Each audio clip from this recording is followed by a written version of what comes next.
Hello everyone, in this video we are going to see law relating to electronic banking. ये most important question है आपके university exam में। ये 10 mark के लिए पूछा ही जाता है। इसके पहले एक बताया था इंटेलेक्चुअल प्रॉपर्टी राइट्स के बारे में। वो क्वेश्चन एंड ये क्वेश्चन ये मोस्ट इम्पोर्टेंट क्वेश्चन है आपके सिलेबस में। ये यूनिवर्सिटी एग्जाम में मोस्टली पूछे ही जाते हैं। So what is E banking और इलेक्ट्रॉनिक बैंकिंग? इसके बहुत सारे नाम से, जैसे कि वेब बेस्ड बैंकिंग, ई बैंकिंग, वर्चुअल बैंकिंग और web banking and online banking. जो ऑपरेशंस हम लोग बैंक में जाके परफॉर्म करते थे, वो ऑपरेशंस हम लोग डिजिटल डिवाइसेस यूज करके परफॉर्म कर रहे हैं। उसे e banking, electronic banking, virtual banking, online banking ऐसे नामों से जाना जाता है। There are different different banking operations like fund transfers, loan services, EMI options, balance inquiry, withdrawals वगैरह वगैरह ऑपरेशन जो होते हैं वो हम लोग नाउडेज इलेक्ट्रॉनिक डिवाइसेस यूज करके परफॉर्म करते हैं। इसमें क्या क्या आता है देखो, computers, credit cards and debit cards use करके, एटीएम्स यूज करके, मोबाइल बैंकिंग यूज करके, नेट बैंकिंग यूज करके, इंटरनेट बैंकिंग यूज करके बहुत सारे ऑपरेशंस हम लोग परफॉर्म करते हैं। तो उसके रिलेटेड लॉज भी बनाए गए हैं। तो इसमें हम लोग सर्विसेज क्या क्या यूज कर सकते हैं, ई बैंकिंग का यूज करके हम लोग जो सर्विसेज यूज करते हैं उसमें फर्स्ट आता है इंफॉर्मेशन सिस्टम। जैसे कि हम लोग हमारा बैंक बैलेंस चेक कर सकते हैं, बैंक में फंड ट्रांसफर के लिए बेनिफिशियरी अकाउंट्स ऐड कर सकते हैं, या फिर किसी के साथ किसी से हम लोग फंड ट्रांसफर करके दे सकते हैं। हम लोग ई पासबुक, जो ऑपरेशंस आपके बैंकिंग अकाउंट में परफॉर्म किए गए, उनको ऑनलाइन डिजिटली देख सकते हैं। उसे इंफॉर्मेशन सिस्टम बोला जाता है। Next is electronic information transfer system. इसमें क्या होता है कि एक्सेस कंट्रोल जैसे डिवाइड किया है। फॉर एग्जांपल आपका एक्सेस कंट्रोल अगर सिर्फ बैलेंस व्यू तक हो, तो आप उसको चेंज करके फंड ट्रांसफर तक लेके जा सकते हो, या फिर आपका लिमिट चेंज कर सकते हो। ये डिपेंड करता है कि आपके राइट्स कैसे है, आपने कैसे राइट सिलेक्ट कर दिए। जैसे कि क्रेडिट कार्ड का यूज होगा, डेबिट कार्ड का यूज होगा, या फिर उनको ब्लॉक करके रखा है। तो ये सब इलेक्ट्रॉनिक इंफॉर्मेशन ट्रांसफर सिस्टम में आता है। आप आपका एप्लीकेशन फॉर्म फिल कर सकते हो, या फिर चेक बुक के लिए रिक्वेस्ट कर सकते हो, डेबिट कार्ड के लिए रिक्वेस्ट कर सकते हो, क्रेडिट कार्ड के लिए रिक्वेस्ट कर सकते हो। So electronic information transfer system में ये आता है कि आप आपके इंफॉर्मेशन को ट्रांसफर कर सकते हो। Next is fully electronic transaction system. इसमें क्या आता है कि बैंक के ऑल ऑपरेशंस आप आपके अकाउंट से परफॉर्म कर सकते हो। जैसे कि एक्सेस कंट्रोल में डिवाइड किया जाता है कि आप कहाँ तक आपके ऑपरेशन परफॉर्म कर सकते हो। फुल्ली इलेक्ट्रॉनिक ट्रांजैक्शन सिस्टम में आप आपके फंड्स को ट्रांसफर कर सकते हो, किसी से रिसीव कर सकते हो, एनईएफटी कर सकते हो, आरटीजीएस कर सकते हो। डिफरेंट डिफरेंट एप्लीकेशन, जैसे कि लोन एप्लीकेशन हो सकता है, कार लोन एप्लीकेशन हो सकता है, होम लोन एप्लीकेशन हो सकता है। ऐसे ऑपरेशन आप फुल्ली इलेक्ट्रॉनिकली कर सकते हो। Next is electronic clearing system, ECS. ECS में क्या आता है कि आपने अगर लोन लिया है, तो आपका अगर ईएमआई कट जाता है, तो उसके लिए आप ऑटो डेबिट का ऑप्शन ऑन करके रखते हो, तो उसे ईसीएस बोला जाता है। या फिर आपका सैलरी मंथली क्रेडिट होता है, तो इसके लिए भी आपके अकाउंट में कुछ तो ऑप्शंस सिलेक्ट करके रखे जाते हैं कि ऑन डे उस टाइम पे आपके अकाउंट में ये अमाउंट क्रेडिट होगा। या फिर आपने किसी इंश्योरेंस कंपनी का इंश्योरेंस खरीदा है, तो आपके अकाउंट से 5 तारीख को इस टाइम पे ये अमाउंट का डेबिट होगा। तो इसके लिए भी आपको ECS clearing system, electronic clearance system का यूज करना पड़ता है। तो इसका क्या फायदा होता है? Faster collection of bills by companies, better cash flow management, eliminating the need of collection centres. मतलब आपको किधर जाने की जरूरत नहीं है, आपके बैंक अकाउंट से डायरेक्ट फंड ट्रांसफर होगा, या फिर ऑन टाइम आपके बैंक अकाउंट में ये फंड क्रेडिट होगा या फिर डेबिट होगा। ये सब सिस्टम्स ईसीएस में आती है। Next is cheque. चेक को निगोशिएबल इंस्ट्रूमेंट बोला जाता है। चेक से आप फंड ट्रांसफर या फिर फंड को विड्रॉल कर सकते हो। तो चेक भी ऑनलाइन ई सर्विसेज में चेक भी आप इलेक्ट्रॉनिकली डिस्ट्रीब्यूट कर सकते हो, या फिर किसी को दे सकते हो। अगर आपने चेक दे दिया है और आपको वो चेक कैंसिल करना है, ये सर्विसेज भी इलेक्ट्रॉनिकली अवेलेबल रहती है। निगोशिएबल इंस्ट्रूमेंट एक्ट 1881 के अंडर चेक प्रोवाइड करना एक बैंकिंग फैसिलिटी है। चेक से आप फंड ट्रांसफर कर सकते हो, और चेक एक रिलायबल सोर्स है फंड ट्रांसफर करने का। आपको कैश कैरी करने की जरूरत नहीं होती। लेकिन चेक्स के रिलेटेड भी बहुत सारे लॉज होते हैं। चेक बाउंस होना, within a date cheque को विड्रॉल नहीं करना, या फिर चेक खराब होना, इसके रिलेटेड बहुत सारे लॉज अवेलेबल है। Next is electronic fund transfer, इसे ईएफटी भी बोला जाता है। By using NFT, RTGS like services, bank आपको फंड ट्रांसफर के सर्विसेज प्रोवाइड करता है। इस पे वो थोड़े से चार्जेस लगाता है। फॉर एग्जांपल 1 लाख से 2 लाख रहेगा तो इतने चार्जेस आपको पे करने पड़ेंगे। 5 लाख के ऊपर रहेगा तो इतने चार्जेस आपको पे करने पड़ेंगे। इससे आपको बैंकिंग सर्विसेज फास्टर वे से प्रोवाइड की जाती है और इससे फंड ट्रांसफर करना फिजिबल हो जाता है या फिर इजी हो जाता है, सिंपल हो जाता है। बैंक आप पे थोड़े से चार्जेस लगा के वो आपकी सर्विसेज प्रोवाइड करती है और विद इन 1 आवर या फिर विद इन 15 मिनट्स 10 मिनट्स आपके फंड ट्रांसफर होते हैं इस सर्विसेज को यूज करके। तो आपको किधर भी फिजिकली विजिट करने की या फिर आपको कोई फॉर्म फिलिंग की जरूरत नहीं होती। आपने सिर्फ बैंक अकाउंट डिटेल्स ऐड कर दी, जिसको सेंड करना है उसकी डिटेल्स ऐड कर दी और आपके अकाउंट के राइट्स दे दिए, तो ये फंड ट्रांसफर हो जाते। Next is laws related to e banking. ये आपके यूनिवर्सिटी एग्जाम में मोस्टली पूछा ही जाता है। इसमें फर्स्ट पॉइंट आता है आरबीआई एक्ट 1934।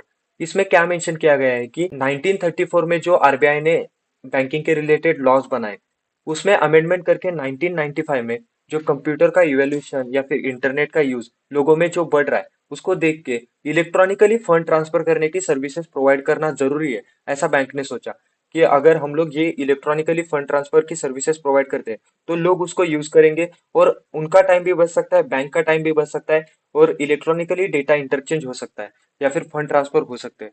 तो 1995 में जो एक्ट आया उसे ई बैंकिंग एक्ट बोला जाता है। उसमें electronic fund transfer and other electronic payments के रिलेटेड इंफॉर्मेशन समाई गई है। Next is banking regulation act 1949। इसमें क्या बोला गया है कि जो लोग बैंक में इन्वेस्टमेंट करते हैं या फिर जो लोग बैंक में पैसा रखते हैं, उनके इंटरेस्ट को मेंटेन रखना चाहिए। फॉर एग्जांपल उनको various types of interest provide करने चाहिए या फिर various types of offers provide करनी चाहिए। उसकी वजह से क्या होता है कि जो जिनके पास पैसा है वो लोग अपना पैसा बैंक में रख सकते हैं और बैंक में अगर वो पैसा रखेंगे तो आपका ही मतलब बैंकिंग सिस्टम का ही फायदा होगा कि किसी का फंड यूज करके किसी को लोन दे सकते हैं या फिर जो ट्रांजेक्शन है वो परफॉर्म कर सकते हैं। सो बैंकिंग रेगुलेशन एक्ट 1949 में क्या बताया गया है कि जिन्होंने अपना फंड बैंक में रखा है उनके इंटरेस्ट को मेंटेन रखना चाहिए। मतलब उनको वेरियस टाइप्स ऑफ ऑफर देनी चाहिए, उनको इंटरेस्ट अमाउंट ब्याज देना चाहिए या फिर अगर वो लोन ले रहे तो उनको थोड़े से ऑफर देने चाहिए उसमें। और इन्वेस्टर्स ने जो मनी बैंक में रखा है उसको सेफ रखने की जिम्मेदारी भी बैंक के ऊपर रहती है। Next is negotiable instrument act 1881। जैसे हम लोगों ने बोला चेक या फिर डिमांड ड्राफ्ट, डीडी बोला जाता है, ये निगोशिएबल इंस्ट्रूमेंट में आता है। चेक और डिमांड ड्राफ्ट एक ऐसा इंस्ट्रूमेंट होता है कि आपके बैंक में पैसा है ऐसा दिखा के आप किसी को एक इंस्ट्रूमेंट प्रोवाइड करते हो और वो इंसान वो इंस्ट्रूमेंट यूज करके फंड आपके बैंक से निकाल सकता है या फिर वो उसके अकाउंट में वो फंड ऐड कर सकता है।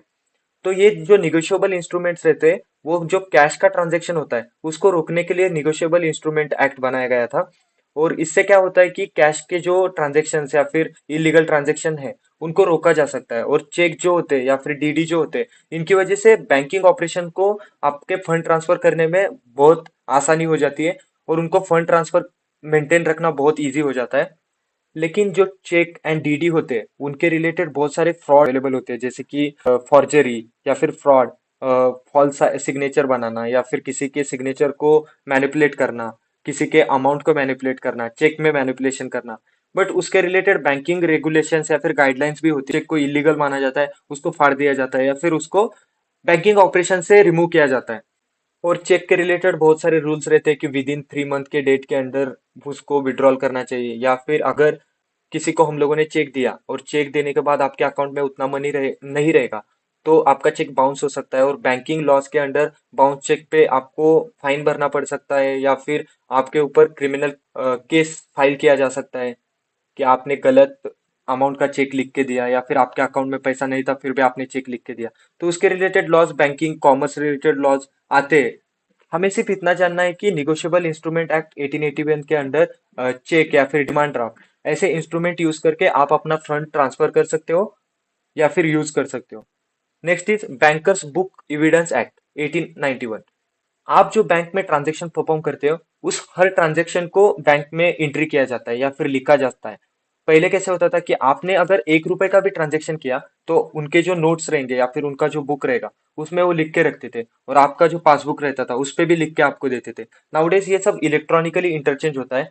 आपके पासबुक को प्रिंट किया जाता है या फिर आपके जो बैंकिंग ऑपरेशंस होते हैं उनमें लिखा जाता है कि आपने 1 रुपए का फंड ट्रांसफर किया था, इतने रुपीज आपके अकाउंट में है, इतने चार्जेस के तौर पे हम लोग डिडक्ट करेंगे। ऐसा सब लिख आपके पासबुक में मेंशन होता है। तो ये जो एविडेंस बुक्स होते हैं उनको मेंटेन रखने के लॉज भी ई बैंकिंग में आते हैं। जैसे कि आप जो बैंकिंग ऑपरेशन परफॉर्म करते हो उससे उसकी वजह से क्या होता है कि बैंक के जो डेटाबेस होते हैं उनमें चेंजेस होते हैं और उनके डेटाबेस में एंट्रीज आती जाती रहती है रेगुलरली। आप अगर गूगल पे से कुछ फंड ट्रांसफर कर रहे हो तो आपके बैंक अकाउंट डिटेल्स में ये सब चेंजेस मेंशन होते हैं। तो इन एविडेंस को मेंटेन रखना बहुत जरूरी होता है for longer time. For example अगर कुछ फ्रॉड 5 साल पहले हुआ, 6 साल पहले हुआ, तो उस ट्रांजेक्शन को देखा जाता है, उस ट्रांजेक्शन को बैंक से लिया जाता है। तो बैंक को ये बुक एविडेंस बुक्स मेंटेन करना बहुत जरूरी होता है। पहले क्या होता था कि बहुत सारे बड़े बड़े बुक्स या फिर रजिस्टर मस्टर्स रखे जाते थे। नाउडेज क्या होता है कि फ्लॉपी डिस्क हो सकता है, यूएसबीज हो सकते हैं, उनमें ये डेटा स्टोर करके रखा जाता है। तो इन डिवाइसेस को सिक्योर रखना, फिजिकल हार्म या फिर फायर वाटर से दूर रखना बहुत जरूरी होता है। अगर कोई सिक्योर नहीं रखता है या फिर कोई बैंक इनसे इनको डैमेज पहुंचाता है तो उनपे लीगल एक्शंस ली जाती है आरबीआई की तरफ से। और आरबीआई इन पे ध्यान रखता है कि बैंकर्स एविडेंस बुक्स जो होते हैं उनको कैसे रखा गया है, उस पे ध्यान देने का काम आरबीआई रेगुलेशंस करते हैं। Fifth point is preservation of money laundering act 2002। Nowadays क्या होता है कि मनी लॉन्ड्रिंग बहुत ज्यादा होता है, ब्लैक मनी को ट्रांसफर किया जाता है। हलाला प्रोसेस जो होती है वो आप यूट्यूब पे बहुत सारे वीडियोस होते हैं उसको देख सकते हो कि मनी लॉन्ड्रिंग क्या होता है, हलाला क्या होता है। इसमें क्या होता है कि एक कंट्री का मनी दूसरी कंट्री में ट्रांसफर किया जाता है। फॉर एग्जाम्पल आपको इंडिया में किसी आदमी को 10,000 रुपये देने हैं और दूसरा आदमी यूएस में किसी दूसरे आदमी को उसके बदले में $5, $10 जो अमाउंट चेंजेस में उन्होंने रखा है वो दे सकते हैं। तो उसे मनी लॉन्ड्रिंग बोला जाता है। उसको रोकने के लिए बहुत सारे लॉज बनाए गए हैं। तो उसमें आता है preservation of money laundering act 2002। Next is information technology act 2000। ये जो अमेंडमेंट्स आई थी आईटी एक्ट में या फिर इंटरनेट का जो यूज करके फंड ट्रांसफर वगैरह होते हैं उसके रिलेटेड जो लॉज है वो आईटी एक्ट 2000 में कंबाइन करके रखे हैं। बहुत सारे लॉज है आईटी एक्ट 2000 के अंडर, उसमें अमेंडमेंट 2008 में हुई थी और रेगुलरली अमेंडमेंट होती जाती रहती है। Next is payment settlement act 2007। Payment settlement act में क्या होता है कि आपके जो पेमेंट्स या फिर ट्रांजेक्शन होते हैं उनको सेटल करना पड़ता है। पेमेंट ट्रांजेक्शन परफॉर्म करते हैं उसको सेटल करने के लिए पीरियड दिया जाता है, विद इन अ पीरियड आपके ट्रांजेक्शन सेटल किए जाते हैं। अगर आपके transaction with in a period settle नहीं होते तो ऐसा हो सकता है कि बैंक को वो ट्रांजेक्शन मेंटेन करना बहुत मुश्किल हो जाए। मल्टीपल ट्रांजेक्शन की वजह से कुछ ट्रांजेक्शन मिस हो सकती है। फॉर एग्जाम्पल क्या होता है कि आपके डीमैट अकाउंट से आपने अगर कुछ शेयर्स आज बेच दिए तो आपको टाइम पीरियड दिया जाता है। पहले कैसे होता था कि आप शेयर मार्केट में जाके वो शेयर बेचते थे तो 15 दिन का 30 दिन का टाइम पीरियड भी लगता था। लेकिन नाउडेज कैसे होता है कि T+1 डे, एक दिन में आपके अकाउंट को सेटल किया जाता है, आपके फंड्स को आपके अकाउंट में ट्रांसफर किया जाता है, आपके शेयर्स जो आपने बेचे उनको रिमूव करके किसी और के अकाउंट में ट्रांसफर किया जाता है। सो ये सब सेटलमेंट करने के लिए एक टाइम फ्रेम दिया जाता है। विद इन दैट टाइम आपके अकाउंट को सेटल किया ही जाता है। अगर विद इन दैट टाइम आपके अकाउंट को सेटल नहीं किया गया और आपने उसके बाद मल्टीपल ऑपरेशन परफॉर्म की तो बैंक को ये ट्रांजेक्शन मेंटेन करना बहुत मुश्किल हो जाता है। तो पेमेंट सेटलमेंट एक्ट डिपेंड करता है कि आपने शेयर्स कब बेचे थे, कब खरीदे थे। अगर आपको किसी ने चेक दिया तो विद इन 3 मंथ्स आपको उसको सेटल करना होता है। या फिर आपने वो बैंक को दिया, with in 3 to 4 banking days में आपके अकाउंट में वो चेक का अमाउंट आ जाता है। तो ये सब बैंकिंग सेटलमेंट एक्ट 2007 के अंडर आता है। तो ये मोस्ट इम्पोर्टेंट क्वेश्चन था आपके यूनिवर्सिटी एग्जाम के लिए। और ये जो लॉज है वो आपको याद रखने बहुत जरूरी होता है। रिलेटेड इंफॉर्मेशन रिलेटेड एग्जाम्पल आप लिख सकते हो, आपको जो याद आए वो लिख सकते हो। That's it in this video. Thank you.